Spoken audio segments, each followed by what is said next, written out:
La 4e journée interprofessionnelle de grève et manifestation contre la réforme des retraites du gouvernement a encore fortement mobilisé. Jeudi soir, le ministère de l'Intérieur faisait état de 452 000 manifestants en France, tandis que la CGT, syndicat qui fournit traditionnellement son propre décompte, en revendiquait 1,3 million.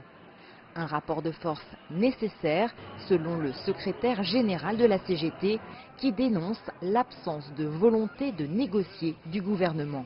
Moi, ce que je note, c'est que la mobilisation est importante, très importante aujourd'hui, avec des reconductibles dans le privé, dans le public. Les ports sont tous en grève pendant 3 jours jusqu'à samedi. Il y a des entreprises du privé, dans l'énergie, dans les raffineries. J'ai pas tout encore. Le niveau des manifestations est aussi important que les 2 précédentes journées d'action. Donc on a un gouvernement qui est obligé de prendre en compte ce mécontentement. C'est pas grâce à la concertation. Vous savez, on nous a parlé de régime universel.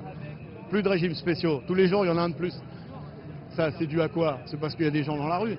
La veille de la manifestation, 3 syndicats avaient claqué la porte d'une réunion avec les représentants gouvernementaux. Au niveau fonction publique, on a atteint un niveau de dialogue social inexistant. On fait semblant de réunir les organisations syndicales pour dire qu'on les a réunies, mais on ne leur propose de rien. Donc effectivement, on a claqué la porte. Ça ne veut pas dire qu'on claque la porte à toute discussion. Au contraire, nous, on va continuer à aller porter nos propositions, à dire que ce projet ne va pas.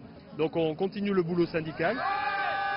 Si les chiffres de la mobilisation de jeudi sont en baisse par rapport à la manifestation du 17 décembre, l'un des syndicats, la CFDT, n'ayant pas appelé à manifester ce jeudi, la durée record du mouvement est révélatrice.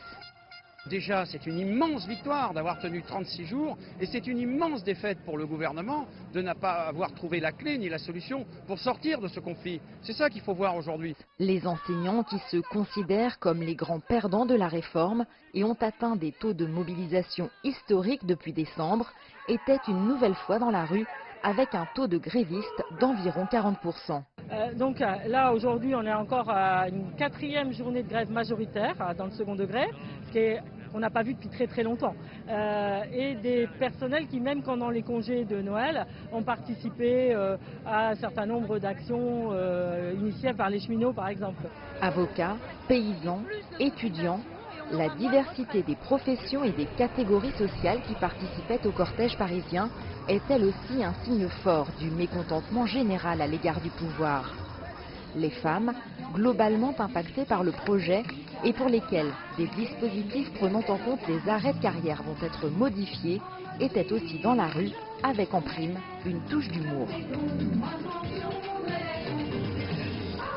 Donc pour nous, il est absolument décisif dans cette question des retraites comme dans les discussions qu'il y a sur les salaires, de renforcer l'indépendance économique des femmes. Ça veut dire pour toutes un bon salaire et une bonne retraite. Prochaine étape dans le conflit autour de la réforme des retraites.